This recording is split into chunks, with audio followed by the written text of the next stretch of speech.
ये एक एंथ्रोलॉजी फिल्म है जिसमें 3 छोटी छोटी कहानियां हैं। स्टोरी 1, क्या हो जब एक सड़े हुए सेब की वजह से एक ही रात में सारा का सारा शहर ज़ॉम्बी बन जाए। स्टोरी 2, क्या हो जब एक मंदिर के काम में लगा हुआ रोबोट दुनिया के अन्याय से तंग आकर भगवान की प्रतिमा के सामने खुद को टर्मिनेट कर ले। स्टोरी 3, क्या हो जब आप एक प्रोडक्ट ऑनलाइन ऑर्डर करें और वो ऑर्डर दूसरे प्लैनेट के एलियन के पास पहुंच जाए। कहानी की शुरुआत एक आदमी से होती है जो एक लैब में काम कर रहा होता है। तभी वो देखता है कि उसके वर्कर्स फॉरेन की ट्रिप पर जाने की प्लानिंग कर रहे हैं। तब वह भी उनके साथ जाने के लिए कहता है, लेकिन वो लोग उसे मना कर देते हैं। फिर वो लोग उसको एक कागज देते हुए बताते हैं कि उसकी माँ ने उसे फॉरेन जाने से मना करते हुए घर पर काम करने की लिस्ट दी है। फिर वो लिस्ट देखता है और उसके अनुसार अपने घर जाकर काम पर लग जाता है। वो घर की सफाई का काम सबसे पहले करता है और डस्टबिन में कूड़ा फेंकने के बाद वो अपना सेल फोन चेक करता है जिसमें उसकी एक फ्रेंड ने उसे वॉइस मैसेज के द्वारा डिनर पर इनवाइट किया था। उसके बाद वो डाइनिंग टेबल पर रखे हुए बर्तन को चेक करता है तो उसमें बहुत ज्यादा बदबूदार खाना देखकर वो चौंक जाता है और फिर वह खाने के बर्तन में वायरस से भरे हुए एक सेव को देखता है। फिर वह सेव को भी एक पैकेट में रखता है और तैयार होकर अपने दोस्त से मिलने के लिए जाता है। रास्ते में सेव के पैकेट को डस्टबिन में फेंक देता है और उस सेव में कुछ रिएक्शंस होने लगते हैं। उसके बाद नगर निगम वाले उस डस्टबिन को ले जाकर सारे कचरे को रिसाइकल करके पशु आहार बना देते हैं और वह आहार गायों को खिलाया जाता है।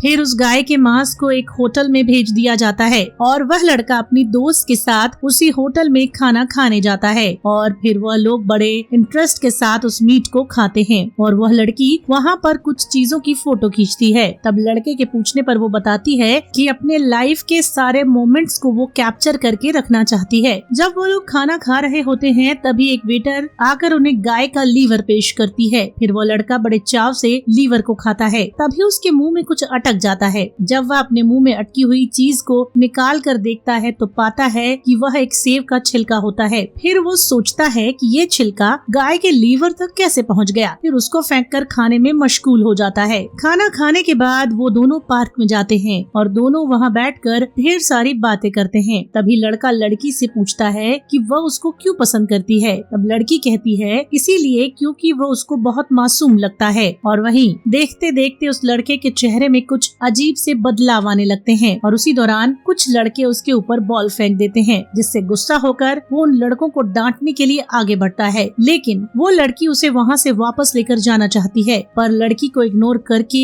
वह उन लड़कों को मारने के लिए चला जाता है। फिर वो लड़के उसको बहुत मारते हैं, उसका गला दबा देते हैं। तभी उस लड़के को उल्टी होने लगती है और उसके मुंह से गाय का लीवर बाहर आ जाता है। फिर वो लड़की फोन करके अपने दोस्त के लिए मदद मांगती है मगर तभी वह लड़का उठता है और उन दोनों लड़कों को बहुत मारता है। ये देखकर वो लड़की हैरान हो जाती है क्योंकि उसे लगता था कि वह लड़का किसी से लड़ाई कर ही नहीं सकता है। फिर वो उसकी फोटोज खींचने लगती है। बाद में वो लड़की वहाँ से अकेले ही चली जाती है। उन दोनों को मारने के बाद वो लड़का अपने दोस्त को फोन करता है और अपने दोस्त को सब कुछ बताता है। फिर उसका फ्रेंड उसको एक बार में बुलाता है। अब इसने पार्क में जिन 2 लड़कों को मारा था वो दोनों ज़ॉम्बी बनकर पार्क में बैठे कपल को काट लेते हैं। उसके बाद इसकी फ्रेंड जो कि बस में जा रही होती है उसको भी अचानक वॉमिट होने लगती है और देखते ही देखते शहर में जितने भी लोगों ने उस होटल का खाना खाया होता है उन सब के साथ ये ऐसा ही होने लगता है और देखते ही देखते अच्छे भले लोग आपस में बात करते करते एक दूसरे से लड़ने लग जाते हैं और सारे लोग आहिस्ता आहिस्ता ज़ॉम्बी में तब्दील होने लगते हैं और वह लड़का लगातार चल रहा होता है। इसी दौरान उसका फोन नीचे गिर जाता है मगर उसको इसकी खबर नहीं होती। आगे टेलीविजन पर इस घटना के बारे में न्यूज ब्रॉडकास्ट होती है जिसमें बताया जाता है कि न जाने क्यों एक ही रात में पूरा का पूरा शहर ज़ॉम्बी में तब्दील होता जा रहा है। उधर ये लड़का अपने घर आकर ये न्यूज देख रहा होता है और सोचता है कि इस वायरस के बारे में अभी तक किसी को पता नहीं है। इसको ठीक करने के लिए इस वायरस का एंटीडोट ढूंढना पड़ेगा और तभी वो गुस्से में आकर अपने घर की सारी चीजें तोड़ने फोड़ने लगता है कि तभी उसके पेरेंट्स और बहन वापस घर आ जाते हैं। जब डोरबेल बजाने के बावजूद भी ये लड़का दरवाजा नहीं खोलता है तब उसके पेरेंट्स अपनी चाबी से दरवाजा खोलकर अंदर दाखिल हो जाते हैं और जैसे ही वो लोग घर में दाखिल होते हैं तो देखते हैं कि चारों तरफ अंधेरा ही अंधेरा है और घर का सामान टूटा बिखरा पड़ा है। फिर वो अपने बेटे को डांटते हैं कि उसे सारे कामों की लिस्ट भी दी गई थी फिर भी उसने घर को कूड़ेदान बना रखा है। फिर वो लड़का धीरे से उठता है और उनके पास आता है। ये तीनों उसके अजीब तरह के व्यवहार से बहुत परेशान होते हैं कि तभी वो आकर अपने बाप को काट लेता है और फिर अपनी छोटी बहन को मार डालता है। इससे डरकर उसकी माँ अपने आप को बाथरूम में बंद कर लेती है। अब लड़का जोर जोर से दरवाजा पीटता है, लेकिन उसकी माँ मजबूती से पकड़कर खड़ी रहती है। तब तक ये लड़का बाहर का दरवाजा खुला देखकर घर के बाहर चला जाता है और बाहर जो लोग ज़ॉम्बीज़ बन गए थे वो सड़कों पर लोगों को ढूंढते हुए निकल रहे थे, और जो लोग अभी भी सुरक्षित थे वो बिल्डिंग की ऊंचाई पर जाकर गवर्नमेंट से मदद की अपील कर रहे होते हैं। और कुछ लोग तो मौके का फायदा उठाकर दुकानों से अपनी जरूरत की चीजें इकट्ठा कर रहे थे। ये सब कुछ गवर्नमेंट के कंट्रोल में नहीं आ रहा था। तभी लड़का आगे बढ़ता हुआ जाता है और देखता है कि उसकी फ्रेंड भी ज़ॉम्बी बन चुकी होती है। अब ये दोनों एक दूसरे को देखकर पहचान जाते हैं। फिर साथ में वो दोनों आगे बढ़ने लगते हैं और रास्ते में उन्हें एक सेव दिखाई देता है। तब तक वह लड़की उस सेव को उठाकर लड़के को देती है और वो लड़का खाने लगता है, और वो लड़की उस लड़के का वीडियो बनाती है। और यहाँ पर पहली स्टोरी खत्म हो जाती है। अब दूसरी स्टोरी शुरू होती है जिसका नाम है हेवनली क्रिएचर। कहानी की शुरुआत में एक लड़का जो कि एक रोबोट कंपनी में काम करता है, वह एक बहुत बड़े टेम्पल में जा रहा होता है जहाँ पर बहुत सारे लोग होते हैं, साथ ही वहाँ एक रोबोट भी होता है। वो लड़का उसी रोबोट को चेक करने के लिए जा रहा होता है। वहाँ पर पहुंचकर वो एक मॉन्क से रोबोट के बारे में पूछता है। तब वो मॉन्क बताता है कि वह रोबोट बिल्कुल ठीक है और अब वह इंसानों की तरह सारा काम करने लगा है, इसीलिए उसे सर्विसिंग की जरूरत नहीं है, तो उसको चेक करके बस बताकर चले जाएं।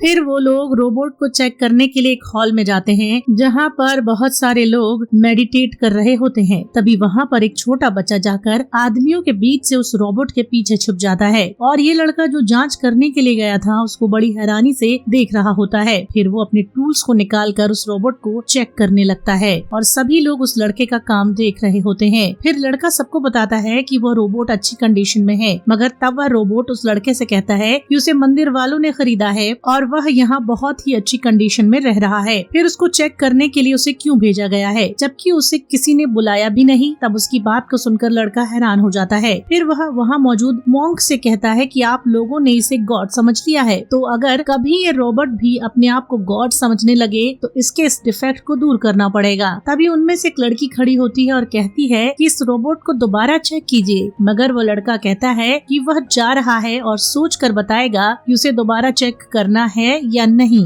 अगले दिन जब वह लड़का अपने घर पर सो रहा होता है कि तभी उसके दरवाजे पर दस्तक होती है, तो वह की होल से दरवाजे के बाहर झांकता है तो उसे बाहर वही लड़की खड़ी दिखती है जो टेम्पल में उसे मिली थी, और उसके पास एक कार्टून बॉक्स था। फिर वो दरवाजा खोलता है तो लड़की उसे अपना एक पप्पी टॉय देकर कहती है कि इसे ठीक कर दो। अब लड़का कहता है कि वो खिलौनों को रिपेयर नहीं करता है, बल्कि इसके लिए उसे किसी मैकेनिक के पास जाना चाहिए। फिर वो लड़की कहती है कि सारी दुकानें बंद हो चुकी हैं और वह उस पप्पी के बगैर ज्यादा देर तक नहीं रह सकती, इसलिए वो उससे पप्पी को ठीक करने की रिक्वेस्ट करती है। फिर वो टेम्परेरी तौर पर उस पप्पी को ठीक कर देता है और कहता है कि कल सुबह वो उसे किसी मैकेनिक को दिखा ले। फिर वो लड़की वहाँ से चली जाती है। तब वो लड़का विंडो से देखता है कि वो लड़की अपने पप्पी को डस्टबिन में फेंक कर चली गई है। अब उस लड़के के पास उसकी कंपनी से फोन आता है और वो लोग उस रोबोट के बारे में पूछते हैं जिसको वो लड़का टेम्पल में चेक करने गया था। फिर वो लड़का उनको बताता है कि उस रोबोट को चेक करने के बाद अभी वो किसी डिसीजन पर नहीं पहुंचा है, और उधर वो रोबोट अपने कमरे में बैठा होता है और उसके कमरे के बाहर उदास होकर वो लड़की टहल रही होती है। तब रोबोट उसे अपने कमरे में बुलाकर उसकी उदासी की वजह पूछता है, तो वो लड़की उससे कहती है कि सब लोग उसे एक सामान्य रोबोट समझते हैं, लेकिन वह उन सबका गॉड है। फिर वह रोबोट उस लड़की को गाड़ी दिखाता है और पूछता है कि ये क्या है। तब लड़की जवाब में कहती है कि ये एक गाड़ी। फिर वह अपना एक हाथ दिखाकर पूछता है कि ये क्या है। तब वो लड़की कहती है कि ये उसका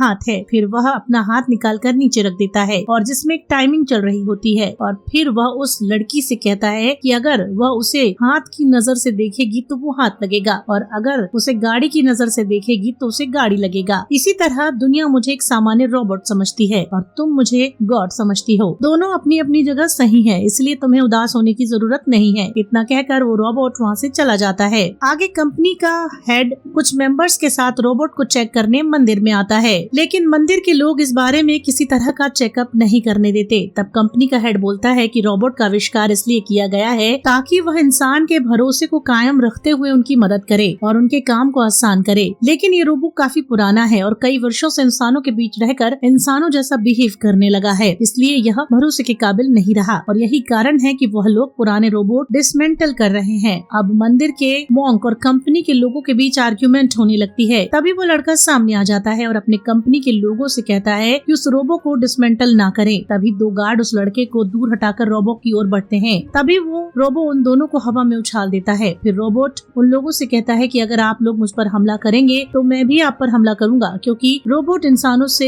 ही सीखकर ग्रो करते हैं। तो अगर आप लोग चाहते हैं कि पुराने रोबोट को डिसमेंटल किया जाए क्योंकि वो खतरनाक हो चुके हैं, तो सबसे पहले इंसानों को डिसमेंटल करें। फिर वो कहता है कि वैसे भी उसका जीना कोई बहुत जरूरी नहीं है। फिर वह भगवान की मूर्ति के सामने जाकर खुद को टर्मिनेट कर देता है। ये देखकर वहाँ के सारे लोग उदास हो जाते हैं। घर जाते समय वो लड़का डस्टबिन में फेंकेगा उस पप्पी को निकालता है। घर ले जाकर अपने हाथ से एक बड़ा चिप निकालकर पप्पी में लगा देता है। असल में ये लड़का भी रोबोट होता है जो बहुत आधुनिक होता है, और उसने उस रोबोट से एक बात सीख ली थी कि लोगों की जान बचाने के लिए अपना जीवन कुर्बान कर देना कोई बड़ी बात नहीं होती। इसी के साथ ही ये स्टोरी खत्म हो जाती है। तीसरी कहानी की शुरुआत होती है जिसका नाम है हैप्पी बर्थडे। कहानी की शुरुआत एक छोटी बच्ची से होती है जो कंप्यूटर में कुछ ढूंढ रही होती है। तभी उसके फादर उसे 8 बॉल पूल गेम में खोई हुई 8वीं बॉल खोजते हुए उसके रूम में आते हैं। तभी वो लड़की उस बॉल को उठाकर बाहर फेंक देती है, क्योंकि वो लड़की 8 नंबर की बॉल को कंप्यूटर से ऑनलाइन ऑर्डर करना चाह रही थी। अब बाहर फेंका हुआ वो बॉल सड़क पर बने एक होल में गिर जाता है, जहाँ से कुछ रोशनी निकलने लगती है। उसके बाद एक न्यूज ब्रॉडकास्ट की जाती है जिसमें बताया जाता है कि एक उल्का पिंड धरती की सतह से टकराने वाला है, जिसके टकराने से पूरी दुनिया तबाह हो जाएगी। जिसके बाद दुनिया में केवल 12 घंटे तक ही लोग जीवित रह सकेंगे। फिर उस लड़की के मॉम डैड और मामा कुछ सामान लेकर एक सुरंग में छिप जाते हैं और एक टीवी पर न्यूज लगातार देखते रहते हैं। उनके पास कुछ पौधे भी होते हैं जिन्हें वो सुरक्षित बनाए रखना चाहते हैं,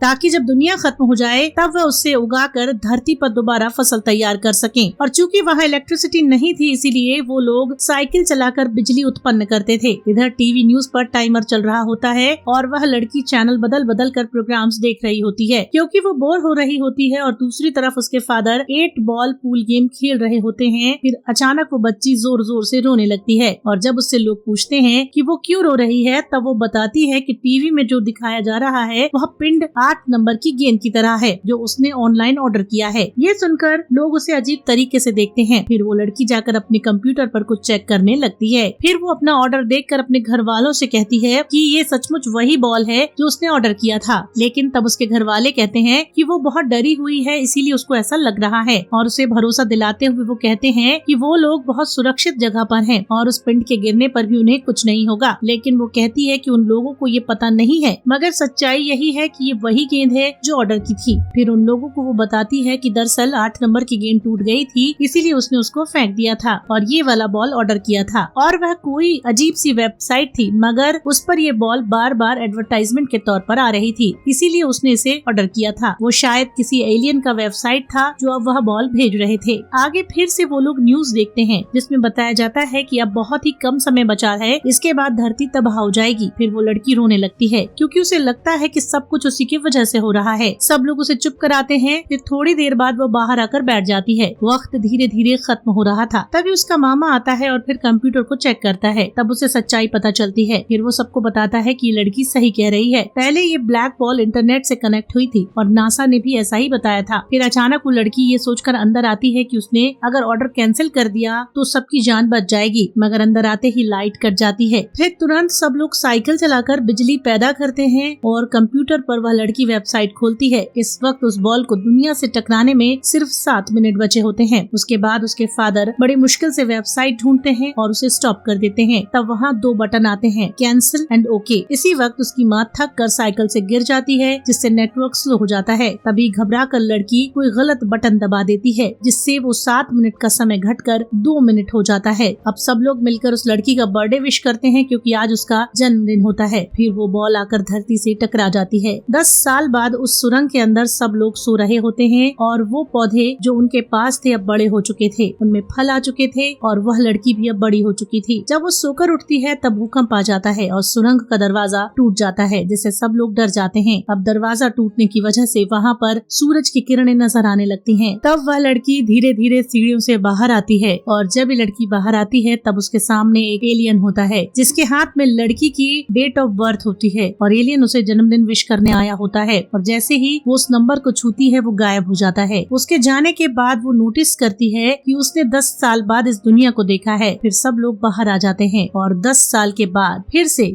उसके अपने लोग इस दुनिया में घूम टहल रहे होते हैं और उसको बर्थडे विश करते हैं और कहते हैं कि कुछ भी हो जाए मगर वो लोग एक दूसरे का साथ नहीं छोड़ेंगे, और यहीं पर ये फिल्म खत्म हो जाती है। तो उम्मीद करता हूँ कि आपको हमारी कोशिश पसंद आई होगी। कमेंट करके हमें बताएं कि आपको कैसा लगा और दूसरी कौन सी ऐसी फिल्म है जिसको आप देखना चाहेंगे। जल्दी ही मिलते हैं एक दूसरी एक्सप्लेनेशन के साथ। तब तक के लिए धन्यवाद।